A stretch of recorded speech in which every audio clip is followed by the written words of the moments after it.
Fellas, what's going on? This is going to be the first podcast of the channel, as you can see here with George. Got a little budget set up here at the moment, but obviously just going to roll with it. Going to probably do some other interviews as well with expats here in Asuncion. George is my best mate from high school. He has moved to Asuncion, Paraguay. We live in Latin America and travel together. So I thought it'd be a good idea to get him on board on the podcast and basically just go through his perspective, why he's here, and basically just give you guys more information that's going to help. So, George, let us know, lad, where did it begin and, how did we meet? Let them know. Well, that's a funny story in itself, because... Fucking hell, bro. Don't start with this. Well, we met in, I want to say we were probably like 14, maybe the first time we met, Yeah, maybe, 14. 12 years ago, something like that? 12, 15, something yeah. like that. Anyway. Mid high school.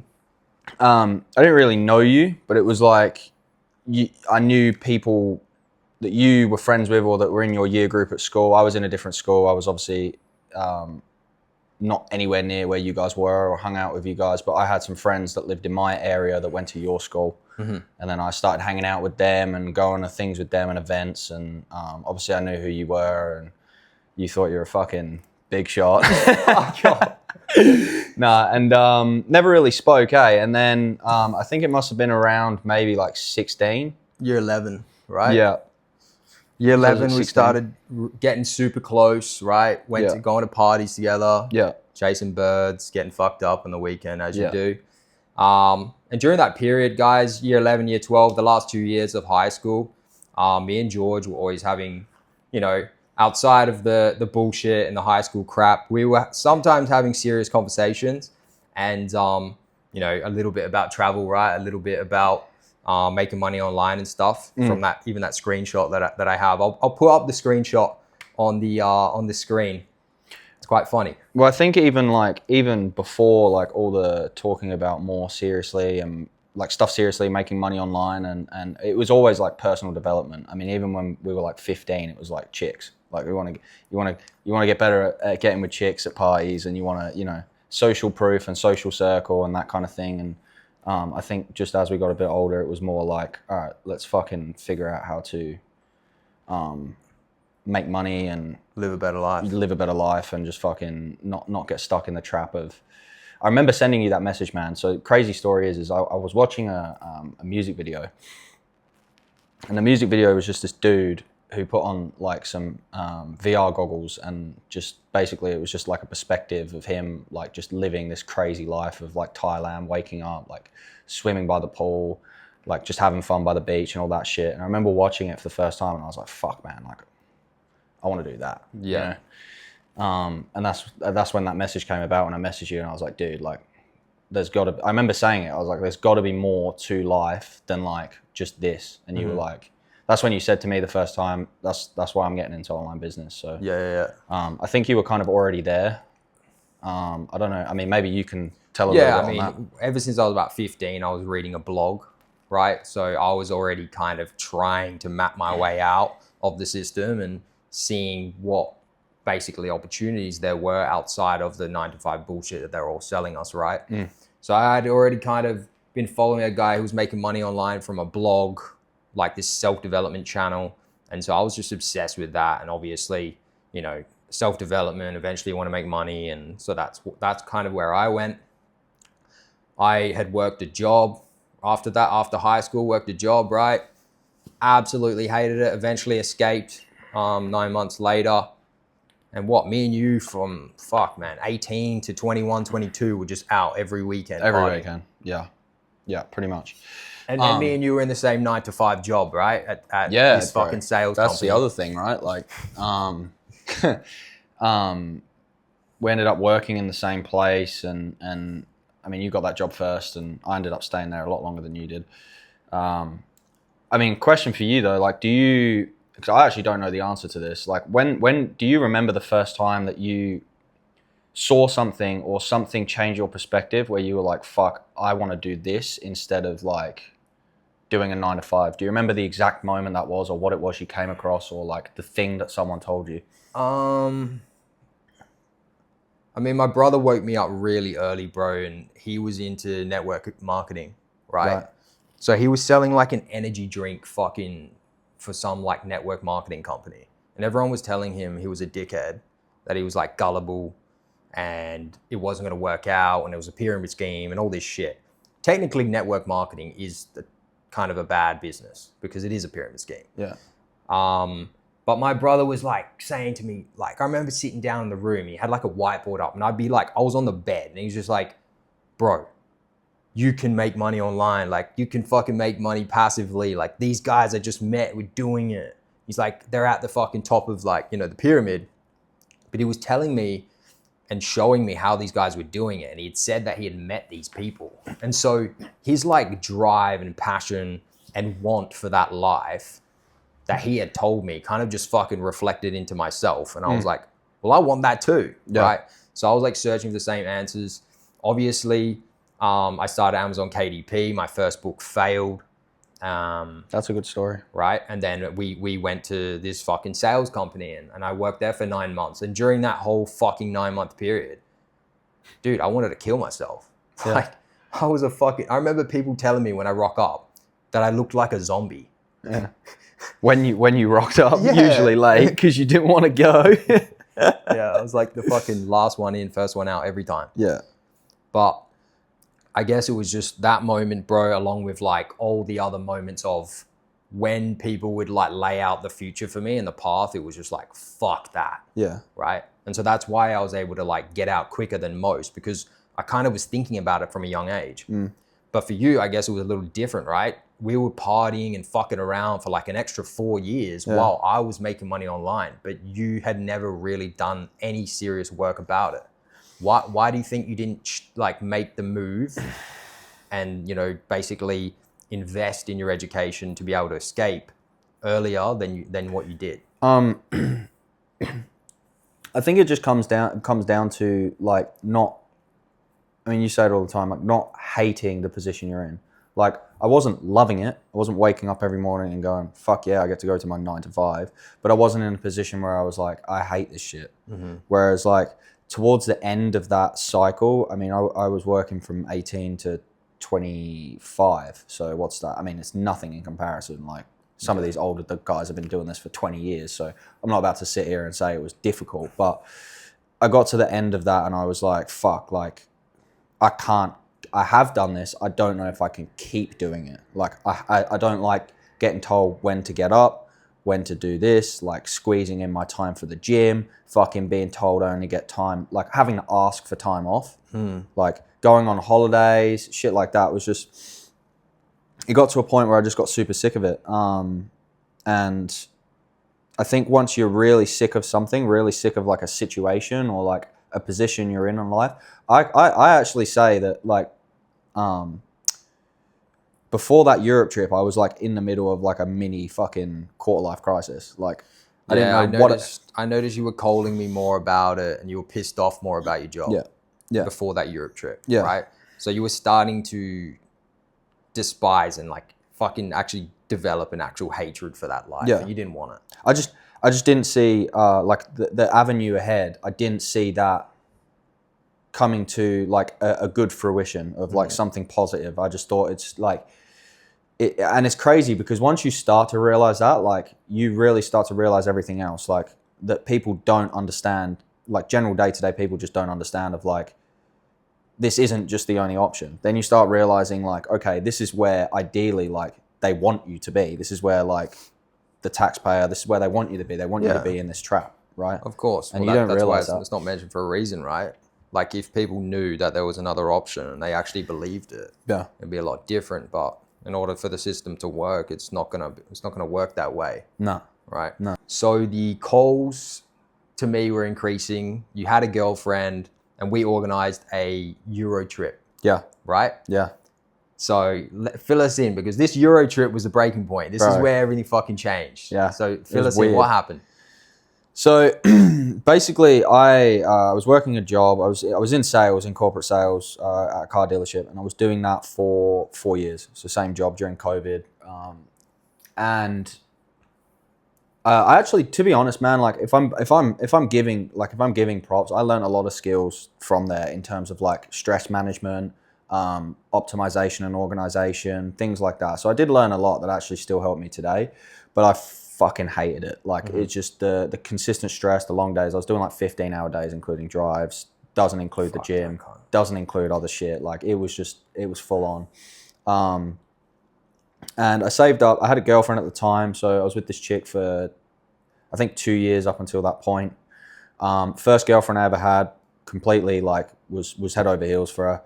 And we decided I really wanted to go to Europe. I needed a break. Like the whole work thing was super stressing me out. And I was like, fuck, I need a break. I need to like just quit this job and just have like time off just to myself to just recuperate. Like my hair started like going gray, like just fucking shit like that. And and I was like, we're getting old, man. Yeah, I'm losing my hair. You're going grey. It's fucking not good, eh? Yeah, so we booked this trip, man, and the plan was I was going to do, so she was only allowed, I think it was like 4 weeks off. I can't remember exactly. I think it was like 3 or 4 weeks off of work. Typical fucking bullshit 4 weeks Pretty off much, a year. yeah. That's such bullshit. And what actually happened beforehand was like 6 months earlier, I asked my boss at the time, I was like, hey, by the way, I'm going to Europe next year. Can you give me like 8 weeks off? And he was like, not sure about that. Probably not. So at that point, that's when I was decided, fuck it, I'm just going to do it anyway and quit. Dude, that right there though, that's actually a legendary move because Yeah. not many people would do that. Yeah. They would all be like, oh no, but like, what if I can't get my job back, or then I need to go get another job? Yeah. It's like, this is what people don't realize. Like when they're in a 9 to 5, it's like they feel like they're trapped in it. And if they want to make those moves of like just having 3 months off or whatever, they feel like they can't. Yeah. It's like, dude, just fucking do it, right? And just go find another new job. Yeah. Or your other job will probably take you back because you already have the skills and they can't be training a new person. Yeah. Right? Well, that's the crazy thing. I mean, we'll get into that. But like the thing that gave me confidence is that I had already moved to the UK, like that time a couple of years before, and then moved back. And obviously you need to find a new job when you move country. So I'd moved country and moved country again. So I knew that I'd be able to find something. It was just a matter of like when, right? Yeah. Basically he told me no, like probably gonna have to talk about that. So I was like, fuck it, I'm just gonna quit. Like I don't like this job anyway, I'll just go and do it. So me and my ex at the time, my ex now, and my girlfriend at the time, we organized 4 weeks with her. We were gonna do a lot of Italy. It was her sister's birthday, so we were gonna do Greece, where her sister wanted to go for her 21st.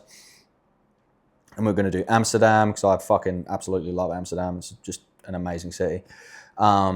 And then after that, she had to go home. And then that's when we were talking about, all right, let's do something, let's link up. I hadn't seen you in, obviously you'd left, what was it, 2 years before? Yeah, I think we hadn't seen each other for like 2 years. 2 years. I left to LATAM during COVID, right? Mexico, Panama, and then I was in Asuncion. Yeah. So I was in Asuncion when I left to come and meet you in Euro. Yeah. And we basically planned that trip, all of Europe, Spain, Italy, Croatia, Czech Republic, and Hungary, and then the UK.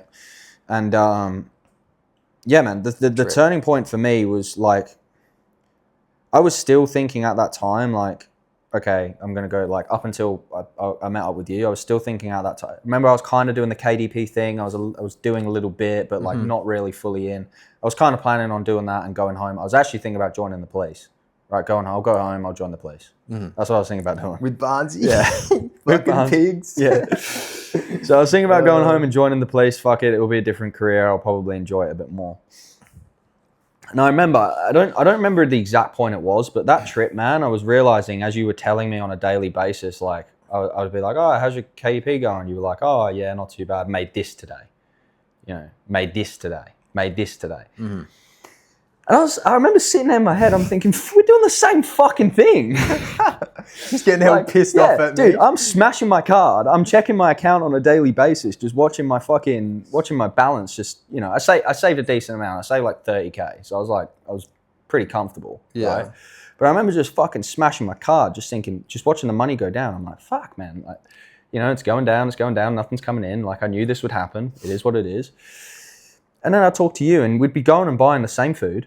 We'd be going to the same bars. We'd be going to the same, you know, let's say parks, like where there are entries that you have to pay for and shit like that. And I was thinking, this prick's fucking earning money.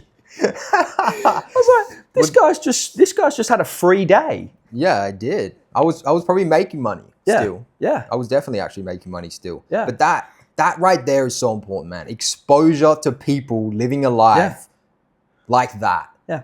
Because you have to see it with your own eyes. And even though me and you like were best mates and you kind of like would see me on the weekend and we'd get fucked up, it still didn't really hit. You had to like live with me. Yeah. You had to fucking be in the same house and actually see that I was doing fuck all work. And dude, still being that's the thing. You'd open your laptop, fucking click a few buttons for like an hour and a half and shut the cunt and go,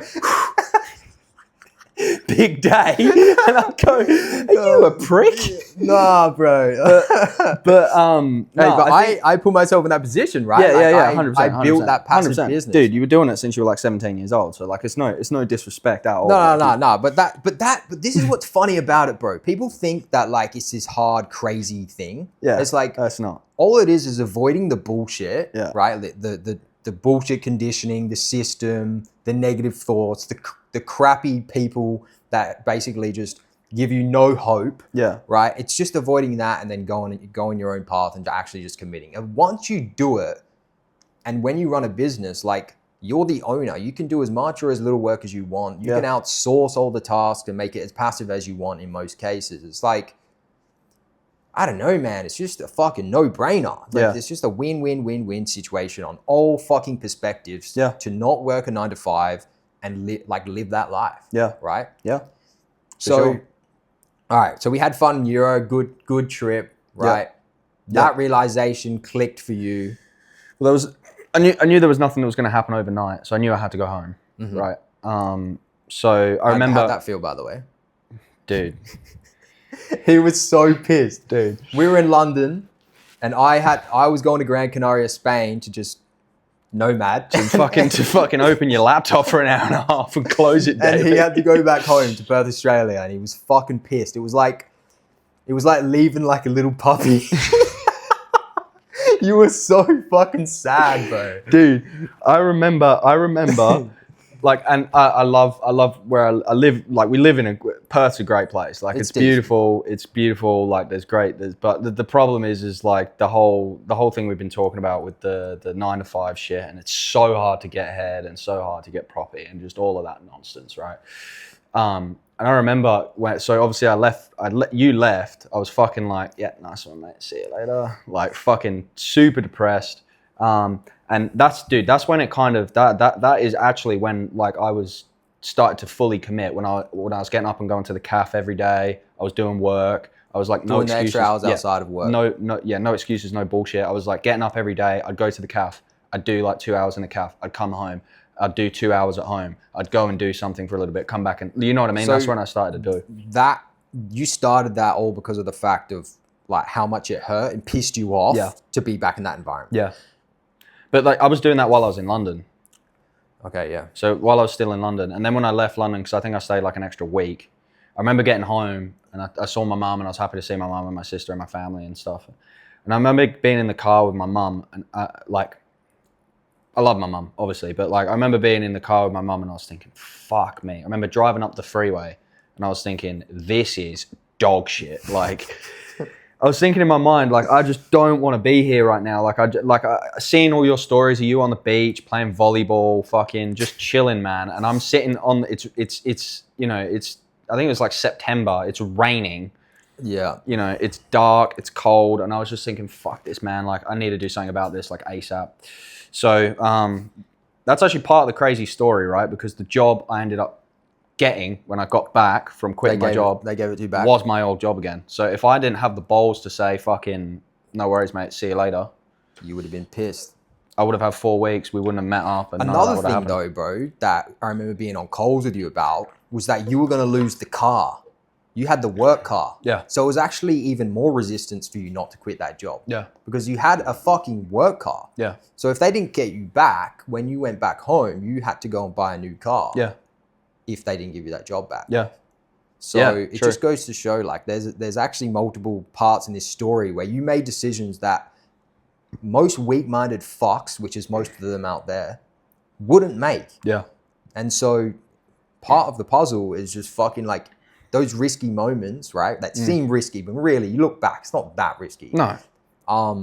Just fucking doing it and committing, right? Yeah. Yeah.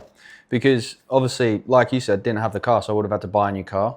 I would have had to find a new job. It would have taken me way longer to build back up. To reset. Sure. Yeah. Yeah.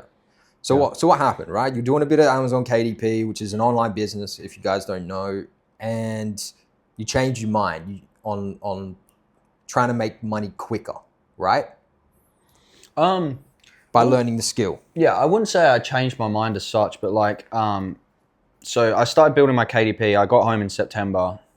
I had a pretty good December. I think I made like 1,500 in December. Like From KDP? Yeah, I mean, it's nothing crash hot. That's decent, bro. But like, it's 1,500 USD or AUD? US. Dude, that's 2K, like over easy, like 2.5. Yeah, so I was like, okay, sweet. Like, because I remember you saying like, you can just get things rolling, you'll be there. And I don't know whether I mean, there was a lot of things that was wrong with my books and my niche and stuff like that, which we spoke about. But obviously, December, things were, 1,500 was not bad. I was like, oh, sweet, I need to do another fucking 3 months of this and I'll be out. I remember January dipped a little bit, which it usually does. I think it was like a K. February dipped to 500. March went back up to 700. April went down to like 400. Okay. And then it just kept like stabilizing at that range. And one of the things I didn't realize until I stopped KDP, I only stopped doing KDP like 2 months ago. But one of the things I didn't realize until I stopped KDP is how much stress and anxiety it was putting on me, worrying about like ads and how ads were performing and shit like that. Yeah. And like, and you know, a lot of people, if you invest in the right mentors and stuff like that, like you can make it work. But for me, it was just sitting there and it was like, you'd see one keyword perform badly for a week and you'd like, it kind of stressed me out a little bit. So and like looking at the sales dashboard all the time and like not knowing what to expect. And like, and I think because as well, part of it, like I was in the job, still, I was like hopeful that something would change. And I kept working. I kept putting the time in on the weekends, putting the time in after work. I started taking Wednesdays off of work so that I can put it into KDP, things like that. And it just didn't seem to work, man. And I remember, because obviously I'd been in sales, like our first job together was sales. So I'd been in sales since 17 up until 25. So it's all I knew. And I remember you saying to me that you knew someone that would help, that does online sales and that I should look into it, which I did. So basically, KDP was working, but you needed to get to 1,500 to 2K a month profit for you to be able to leave, or at least have some sort of like comfortable amount there behind you. Yeah, I think even if I had I think I had like 15K in my account at the time. And I think even if I was making a K a month, like that would have given me so much leeway. Oh, 100%. So that wasn't high enough, and then you decided to potentially get into sales. Yeah. Based off when I mentioned Jacoby, right? Yeah. Yeah. So what happened?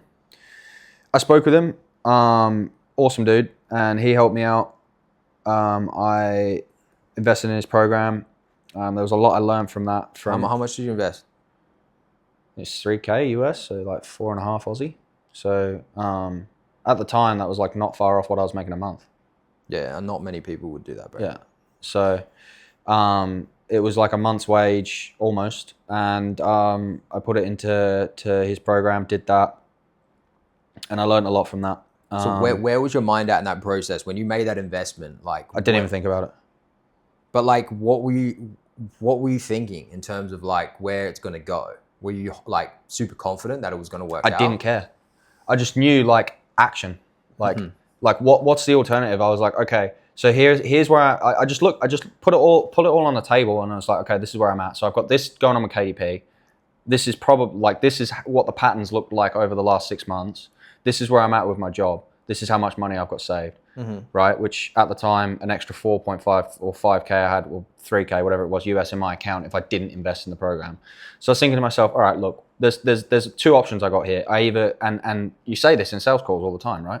You continue doing what you're doing, which has only got you as far as you've got anyway, or you make a change and you pivot and you do something different. So the decision for me at that point was like, okay, do I wait another, like where am I at right now? Do I wait another 7, 8, 9, however long months it takes me to get this KDP thing flowing? Or do I pivot in a separate direction, give this a shot and see whether this would be something that I can make work? Okay. So you're doing a bunch of training. Yep. I'm pretty sure you're waking up at stupid o'clock to fucking get on the group calls. 2 a.m. When did you buy the course? May 2024. Okay. And so you learnt the skill for about what, 4 or 5 months? Yeah. I think what really helped me and what really transitioned well for me is that I was already in sales. So like a lot of the stuff that like Jacoby taught was fresh to me, but like I knew some of it from taking cold calls back in the day. You know what I mean? In terms of like holding frame and things like that. Like I already knew that, but like some of the nuances that Jacoby had in that program really helped with really getting some solid pillars in place, right? Okay. So foundational pillars. So the skill was high ticket sales, right? Yes. For those that don't know what that is, right? Sales, high ticket sales, setting, these types of things. If you could explain quickly, like what is it? Sure. And like how does it work? To a person that has no idea what sales, high ticket sales is. Cool. So high ticket sales is sales, right? So it's sales, you take sales calls. The word high ticket comes in because you are selling products or selling services or info products or coaching or done for you softwares, whatever it is, you're selling it for a higher price. So usually they're priced at anywhere between anywhere up to $50,000 or $60,000 US, right? So you sell that and you make a commission on that. So say, for example, if you sell a 5K product at 5K, usually the commission is 10%. You make 10% on that. You make $500 on that call, right? Now, the reason the industry is so lucrative at the moment is because of how well it pays. Like there are people in the industry that are making 80K a month, quite comfortably. Right? I mean, we've met many guys here that make a living from sales. That's why I recommend it all the time, even setting, which, you know, you're very like skilled and knowledgeable in that. I mean, as we speak about all the time, it's like, bro, you need 2K a month, 3K a month, and you can live like a G in most of the places we recommend inside Latin America and Asia. It's like even some places in Eastern Europe, like Georgia, Montenegro. Exactly. It's just like the easiest base ever to like learn this little skill and commit. But basically, guys, in terms of like high ticket sales, think about these influencers on Instagram that have, you know, heaps of followers and they sell a course that's like 2K, 5K, 10K, whether it's a fitness program or how to make money online or whatever course it is, you can do that as well. Like, for example, I was running sales calls for a KDP course, right? Anywhere between 2 to 8.8K, and I would get a commission on whatever I had sold. And so it works for like little things like that. And there's just so much opportunity inside this world, but because of just how everything's running, everyone's selling something like an info product. If you have a business, you need to sell something. Exactly. So the word info product is now coming into place because like everyone is shipping their business online, whereas before it was a lot more in person. So there was more corporate sales, but like people were selling stuff in the high ticket industry. Like obviously we know 2 boys who are working on an offer that are in the medical field that are selling fucking medical machines. So it's just the fact that people are now moving their businesses online, and that the industry is only going to grow because people are moving their businesses online instead of having physical stores. Okay, so you hadn't moved to Paraguay just yet. You were learning the skill of sales, and at some point in time, you booked your flight. And said, fuck it, I'm coming. I think I remember waking up to a message, like we'd been talking heaps. And you were like, man, I'm thinking about doing it. I'm pretty sure from my memory, I was saying, just save enough to buffer yourself and buy yourself like 6 months minimum while learning this skill, and then just figure it out when you get here, right? And I was like, it's risky, but if you have to go back home, you have to go back home. And I remember waking up one day and you're like, I booked a flight. And I remember reading the message, man, I was like super out of it because I was tired. And you know what I'm like when I wake up, I'm fucked. And I looked out, I was like, oh, the cunt actually did it. I was like, all right, fucking own. So yeah, let us know about that. What, do you not think I was going to do it? I was like, yeah, he's going to do it at some point, but I didn't think you'd do it in October. I think you wait a little bit more. Yeah, no.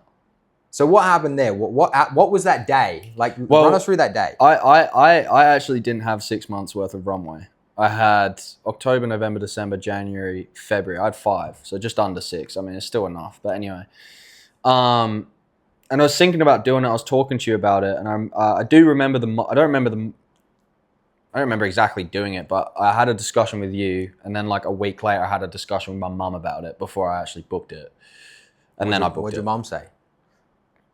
She asked me when, because I booked it in late August, and she asked me, okay, when are you going to do that? And I said, I'm looking at a flight for October the 15th, which was 6 weeks. So she was pretty like, whoa, like, Okay. it's not too far away. So you're just working the job, saving more money, learning the skill, and then you booked that flight. Yeah. So, well, I mean, I'm from May. I was working, still 12 to 15 hours, going to the gym, training MMA, learning Spanish. That's right. I completely forgot about that. Yeah. That's the other thing, man.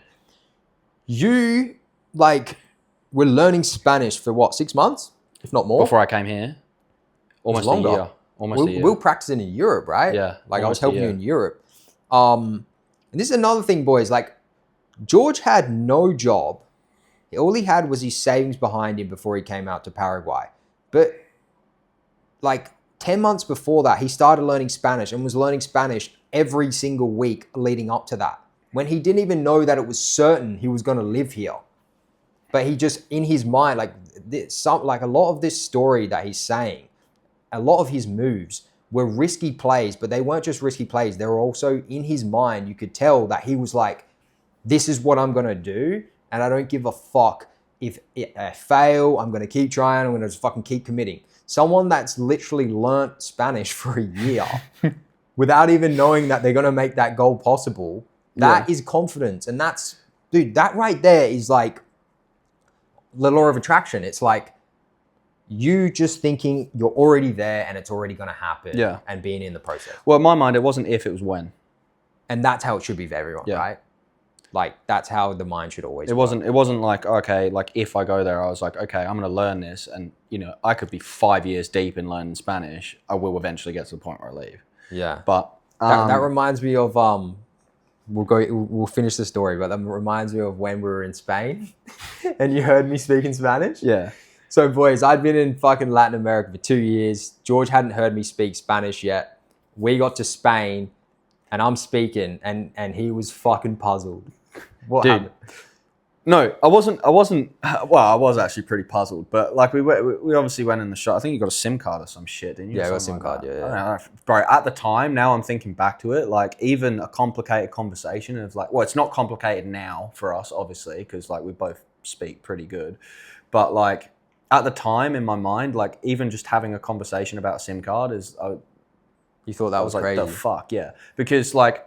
You know when people say, "Oh, I'm learning a language," usually it's like, "Oh, like fucking Duolingo, like fucking," you know what I mean? Yeah. But it was crazy like, to go in that shop and you didn't speak a lick of English with that dude, like once. Like neither of you spoke English, and I was stood there like just some absolute useless box of air, just not understanding what was going on. Yeah. Yeah, it was surreal, dude. I remember, but like, what the crazy thing about it was, I was thinking to myself, damn, like. The change, like the positive change that you made in that time that you've been away, like you'd learned a language, you'd built your business more, you'd experienced other cultures, other places. The fact that you were able to communicate with like someone in a completely different language was kind of mind blowing. All in the space of like what, a year and a half.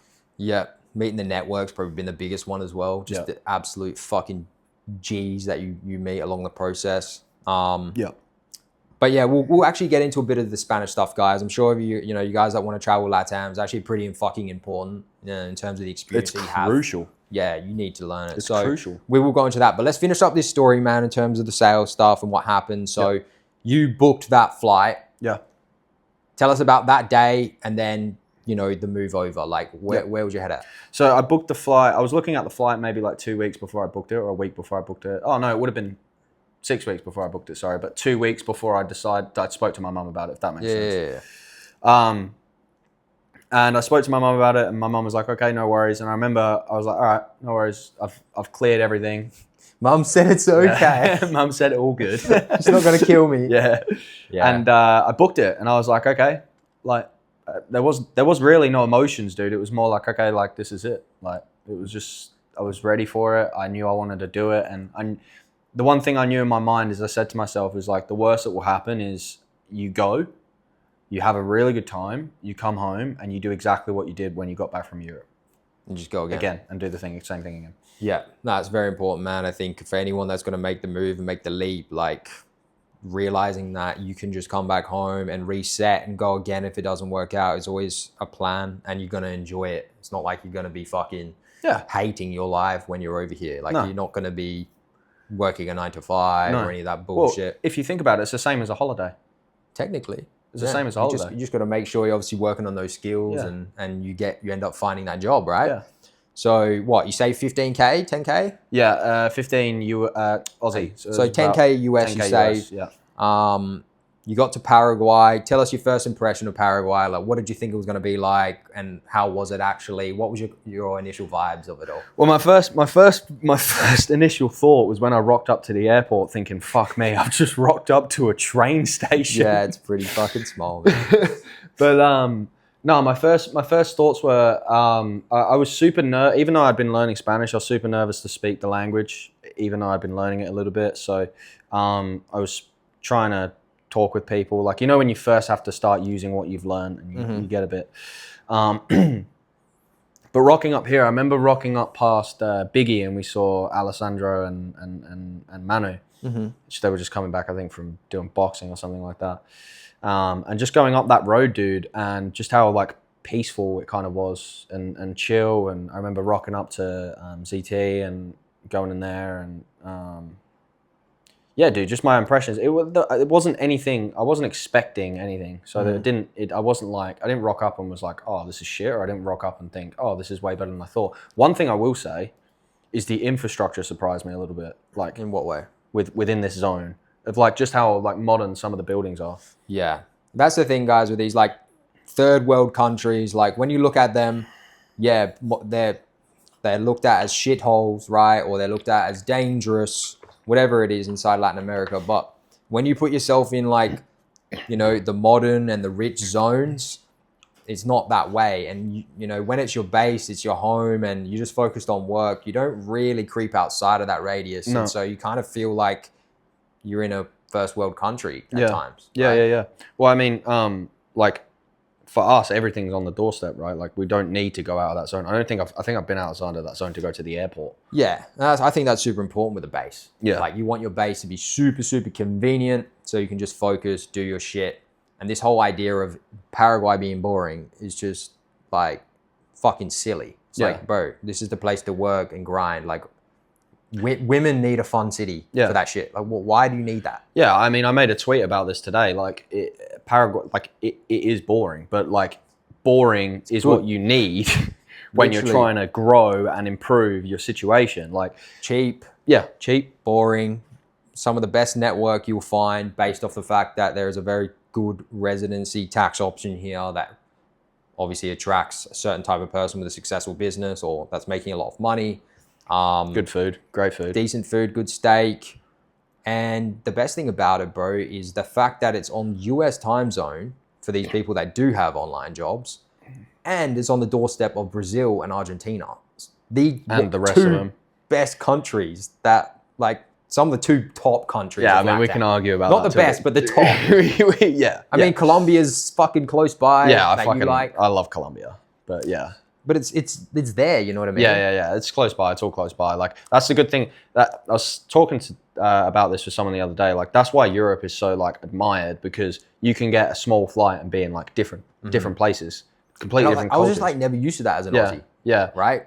Like we have nothing but Bali. Yeah. Bali, that's it, really. Yeah, you can. New Zealand's like 7 hours away, and fucking Thailand's like 6. So yeah, it doesn't work that way. But like that's one good thing about LATAM that like you don't get anywhere else but Europe, and that's why Europe's so loved, is because you can just hop on a flight and go somewhere for a bit of a trip, and you can do that here. Except instead of getting like, obviously you've got places in Europe like Spain, Greece, Italy, like all these amazing places, but like as well as that in LATAM, you've got Colombia, fucking Peru. You know the Chile, other thing, bro? Argentina, Brazil. The other thing is that they all speak Spanish. Apart from Brazil, yeah. Apart from Brazil, which Yeah. is fucking annoying, by the way, because Yeah. Brazil, it's 100% up there. Yeah. It's a top option. And the fact that they have another language is just annoying. I felt like I did in Madrid with you speaking Spanish in Brazil all over again. Yeah, man.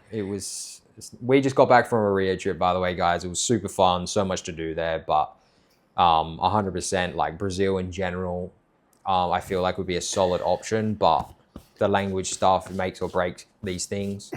And so potentially we are going to be learning Portuguese 100% at some point. Yeah. Not now, but soon. Yeah, probably going to do it. Probably. But I mean, that's the same thing as what you're saying is why Spanish is so important, because it improves and enhances your time here. It's the same as having Portuguese there. Like it will improve and enhance your time there. Yeah, and once you learn Spanish, it's going to be easier, right? So yeah, it's fine. Anyway, man, we keep jumping off the sales story and how you made it happen. But you got to Paraguay, right? Obviously in the zone of, I've got this skill behind me, I need to better the skill, and I need to find a job so I can get to a minimum of 1.5 to 2K per month so I can at least just fucking live a good life here, right? So how long did it take you to eventually find a job, and how did that whole process happen? Yeah. Well, this is the other part of me kind of leaving story. I was trying to find a role while I was still in Perth, and I couldn't. And that's part of the reason I decided, fuck it, because I interviewed a dozen times, but I was waking up at 3 a.m. to do these interviews, wasn't present, super tired, working 15-hour days. Okay. So I was just fucking these interviews up. So I was like, fuck it, I'll go over there, I'll get on the time zone, and I'll focus all my energy into trying to find something there instead of a job in high ticket sales, right? Yeah, a job in high ticket sales, instead of balancing that with also other responsibilities. Mm-hmm. So I got here. I actually landed my first gig when I was in Melbourne Airport on the way here. And I submitted the application for it anyway. I landed it 2 days after I got here. Okay. And I was working on that offer for a bit. It was appointment setting, which if some of you guys follow my Twitter, I go on a lot about appointment setting, how it's the easiest barrier of entry for newbies in sales, why it's better than closing if you're new in sales, things like that. So it was appointment setting for an e-com offer. Now, that I was on that for I think 2 or 3 weeks. I made zilch. Nothing. It was So the issue with that offer was that they weren't putting enough money into the marketing. Okay. Which means they weren't getting enough leads, which means there wasn't enough opportunity for me to call and set and whatever. And I left that one after about 2 weeks. I then got on another offer, which was a cybersecurity offer. And that one was better. The dude I was working with was super cool. He wanted to see me progress, which was nice. And he was just a nice guy in general. We chatted all the time and stuff like that. The issue with that one, because I started that one in November, is I wasn't making as much money as I would like, and I was running out of leeway. Okay. We obviously booked that trip to Argentina in January, which at the time was probably a silly idea, but I was like, fuck you it. itchy, mate. You couldn't fucking help yourself. Yeah, I was like, fuck it, why not? So we obviously booked a flight to Argentina. We booked a trip to Argentina, which took more out of my savings. So it actually cut me back a month. So I would have had to go home a month earlier than originally planned. And the reason I did that was because I thought, fuck it, I'm running out of leeway. I might as well go on a trip and enjoy myself somewhere anyway. Yeah, okay. And that role I was on in November was running out of leeway. I think I made $1,400 from that a month on that month. So it wasn't bad, but it's still I wasn't feeling like it was going to pick up drastically. And in December was when I kind of made a breakthrough. One of the guys that I met here, that I actually met on Twitter, Javier, I met him on Twitter before. I was talking to him on Twitter, and I told him I was coming to Paraguay before I'd moved. And he said, "Oh, dude, if you need anything, I'll help you out." Fucking super important thing about networking. So were you posting on Twitter and active, and that's how you found him, or you just randomly found him? No. I was posting and active, and he messaged me. Because I made a post saying about I booked a one-way flight to Paraguay, I took a risk. So you basically, and so what happened with him? He gave you a connection to a new job. Yes. He and that's the job you're in now? Yes. He sent me the offer, and he sent it to me, and he said, "Hey dude, this opportunity's just come across me. I'm tied up with other stuff. I don't know if you want to look into it." The final applications for it was yesterday evening. So I was too late. Oh no. But he was like, I don't know if you want to try anyway. I submitted an application, and the guy who I work for now sent me an email and was like, let's hop on an interview. So the way that they usually do interviews in high ticket sales is you do a group interview with like anywhere between 5 to 10 other individuals. If you pass that, you then go to a one-on-one interview with usually like the sales director or the sales manager. Then they decide if they're going to hire you. So usually there's 10, maybe a pool of 3 for individual interviews, and then they decide if they're going to pick you. So he emailed me. I jumped on an interview with him. I missed all the group interviews because they'd already made their hires. And he must have, I don't know what, he must have seen my loom and gone, fuck it, I'll jump on with this guy, see what he's got to offer.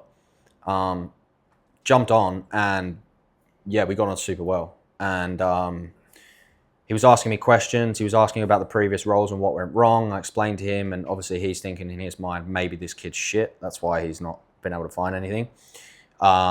And yeah, he sent me an email, gave me the chance, and that was a 2K base. So I was set from that. I remember. I was like, bro, 2K base, you're sorted now. Yeah. You G. And yeah, so I jumped on that. The first month I made a YouTube video on this, but the first month I made 2K in December, which is enough to sustain me.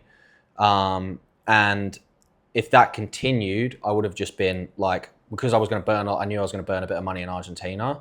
Like I was probably going to like just make it, but be living basically check to check. But January rolled around, man, and I had a stellar month. So I made 7 in January. Mate, cruising. From there, it just all so kind of rolled down. Now what? You're doing like 6 or 7K constantly? Yeah. So USD, right? Yeah. So it's anywhere between, I mean, my checks fluctuate, but it's been trending in the direction of 10. Even more. There you go, boys. So George is making around this from a setting role, right? Setting is supposedly, not as good as closing, or you don't earn as much as closing. But just remember, guys, like there's opportunity in both. And as we speak about all the time, 2 or 3K a month means you can live in most places. Now that George is making 6 to 7, like, sure, we can go on a little bit more holidays. We can go to some more, other countries. But really, the difference between after you're making 4K, 5K a month is not that large in LATAM anyway. No. Because you can live in most places for that quite comfortably. Yeah. But that's fucking awesome, man. Guys, like, it was always fucking, lonely and tough just being here by myself and sharing the stories with my mates back home, and to have like one of them with me is just insane. So everything that I teach on my YouTube channel is basically a lot about this, basically what George did. Those phone calls we were having, save the money, move out, dude, like if the online business stuff doesn't work out, cool, just learn this skill, make, minimum 2-3K a month and you're sweet. Make sure you learn the Spanish, so when you come here, you can really reap the rewards as best as possible, and you can communicate with the people, right? And fucking actually chat to the chicks, chat to the birds, whatever it is. Yeah. Like a lot of what I teach is basically what George has done. And he's literally just like the answer of the questions. Yeah. I mean, pretty much everything I did was off the back of your advice, right? A little bit, man, but you've done, like, you're the one that did it, right? Sure, but it's awesome. So now, guys, going forward, for me and George, we can go whatever country we want inside Latin America. We're happy to be in this continent. And fuck, man, like our biggest problem is fucking where to go. Like, we have a problem of abundance, right? Like we have too many options now. Yeah. And that is just funny, because the problem when you're in the 9 to 5 and you're a wage brokey and you hate your life is you have no options. Yeah. You're fucked. You're trapped. Yeah. And now we're on the opposite, laughing.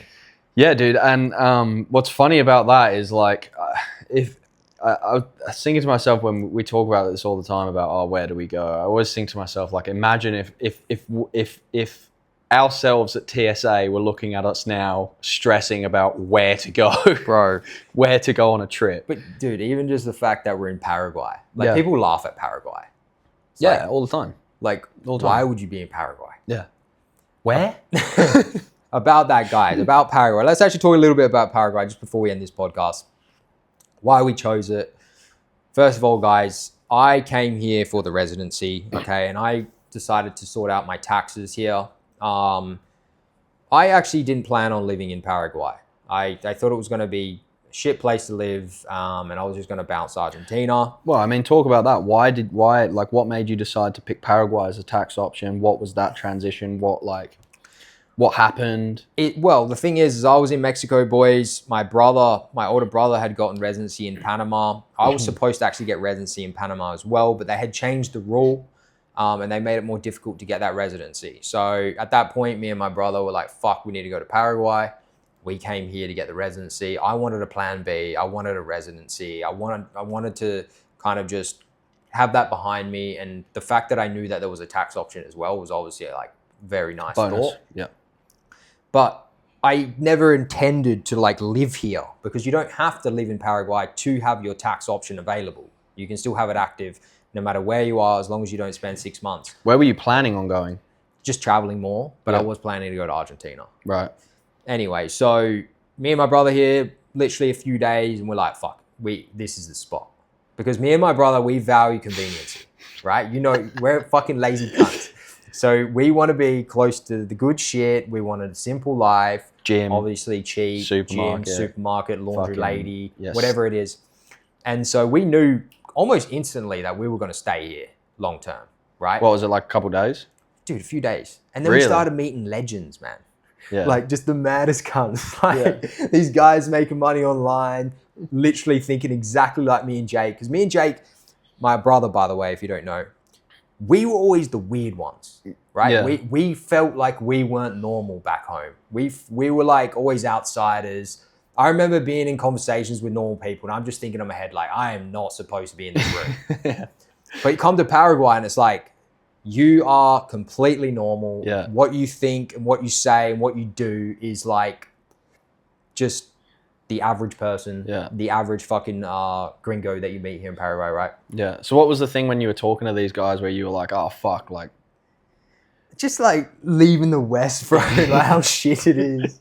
Obviously, the taxes, the fact that they were in online business is a big one. Big like one. not many people making money online, which is just refreshing. Yeah. The fact that they wanted to travel, they were learning the language as well. You're just in sync with a lot of things. Yeah, you're on the same path. Exactly. And so when you're in sync with someone in terms of like life and just, you know, your path and what you're doing, your connection with them and the way you feel with them is obviously just going to be better, and you're going to meet cooler people. Like that's just obviously how it's going to work. You're going to enjoy your environment more. Yeah. So yeah, about 6 to 8 months now, boys, I'm here. As you guys know, most of you know from my YouTube channel and kind of what I preach. Have the base here, have your taxes sorted, have a focus set up where it's convenient, easy, and you can just really hone in on what it is that you need to do. Outside of that, whether it's 6 months of the year or 4 months of the year, you've got travel options with, you know, your Argentina, your Brazil. I fucking love Mexico. George loves Colombia. I love Colombia. Options are endless. Yeah. Right. And, you know, 1 month trip here, 2 month trip there, maybe a week trip like we did in Rio. Yeah. And so this is just kind of how it is set up, boys, and how me and George are rolling nowadays. Obviously, for me, every second year, I'll go back home to Australia, see the fam during the summer. Plan to go back this year. But yeah, that's. Are you on the same page with that in terms of like the setup that you want? Yeah, dude. I think it's super important. I made another tweet about this the other day. About you need to pick your base very carefully, because if you pick somewhere that is super touristy, super party vibe, super heavy, you know, like I spoke about Thailand a little bit, like or Bali, like you get a lot of people that come and then leave. So you meet cool people because they're there for a trip and then they leave. So it's hard to really build a network. Yeah, you can't. And the time zone shit as well, right? And yeah, the guys, the average nomad life that's preached, or you know, that most people think is like moving around a lot in a suitcase and bouncing around. Like I really don't It's not advise sustainable for that. I mean, for 2 to 3 years, sure, go have some fun, fuck around. But yeah, it's not like you're not going to do that forever. At some point, Yeah. You're going to get more serious. You want to make more money. You want a home. You want a place to store your things, right? Somewhere familiar. Yeah. And that's kind of the network that I want to be around. I don't want to be around these geeky fucking nomads that are just Coaches selling coaches teaching. Going partying all the time and fucking around. Like they got no big goals, these types of things. And so that's the other thing that I like about these boring cities, or Paraguay, for example, is you don't get those guys here. There's nothing to do. Yeah. You know, like there's literally nothing for them. Yeah. It's only the guy that comes to build, or the guy that's already got a fucking killer business and he wants to move his taxes.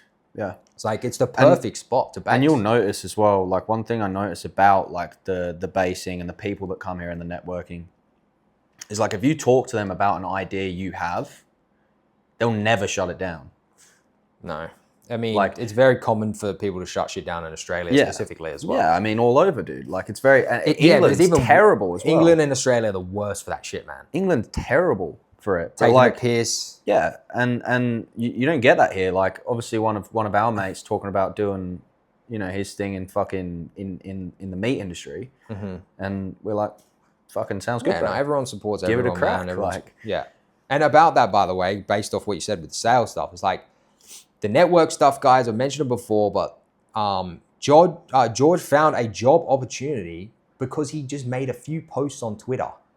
Like, what? You probably had 50 followers, 100 followers or something at that point. My first 2 tweets went fucking nuts, to be fair. Yeah, because of Paraguay. But because it was about my first 2 tweets were about, like, I think my first tweet was about the comparison of your steak in Asuncion in comparison to mine in Perth, and the size difference and the price difference. And the moral of the story basically is like, don't be afraid to move somewhere in search of like a better life and like improving your lifestyle through geo arbitrage. Yeah. So I think the last point, guys, is when it comes to this, if you want to increase your opportunities, whether it's jobs or connections and just overall knowledge, I highly recommend just posting on at least Twitter. Yeah. Like, you don't need to look at it as though you're building your personal brand. Look at it as a way for you to meet more people. George literally found a fucking solid offer just from making a couple posts. I have met some fucking some very largely like-minded people based off my social media that's still very, very small. It just helps you in so many ways. So based off everything we spoke about today, guys, like, any questions about making money online, living in Latin America, learning Spanish, learning setting specifically, taking the jump, posting on social media, whatever it is, feel free to go into the comments. In terms of the sales stuff, George has his own YouTube channel. So, you know, subscribe to his channel. I'm going to leave it into the description below. Ask him whatever questions. He's open to helping you boys out. I do have a Discord community that is free, where if you do come here or you have Latin American questions or whatever it is, just jump into there, boys. Ask whatever you want. There's other boys in there on the exact same page as you, trying to win. Trying to learn, trying to get knowledge. Yeah, so get involved in that. Anything to do with Paraguay residency, all that stuff is all, you know, organized inside of my personal brand, inside the YouTube or the Twitter. Feel free to just go and check out all my content there, boys. George, any last thoughts? No, man. As always, like my my messages to people that are like kind of thinking or on the fence, like sometimes you need like a sign or like someone to say something or do something. Like, if you guys are watching this and you're on the fence, like, treat this as your sign. Go balls deep, fucking put all your effort into one thing, one skill. Take a risk, which isn't even a risk, and go against the norm. And if you want to try something and better your life in a certain way that people tell you is risky or there's too much that could go wrong, just do it, because fucking why not? And you know, people are there to tell you the negative outcomes as opposed to the positive ones, and that's why people end up trapped. So basically, if you're looking for like a signal, if you're watching this and you're like, I want to get out, like, this is me telling you, do it. Do it, boys. Do it. As George said, there's really no regrets if you have to go back home anyway. And the best thing about it is you get exposure and to basically seeing other people live that life. And that's all you need. That's all your mind needs. Yeah. Because over there in the West, when you're in your fucking little suburb, around your little bubble of fucking high school friends that know nothing, you basically, there is no other world. There is no other option, right? It's just you're trapped. But if you come out and move here and you come fucking hang out in a place that there are killers, whether it's Paraguay, Asuncion or Medellin, whatever it is, even, you know, some places in Thailand or Bali, you're going to see all these guys making money online.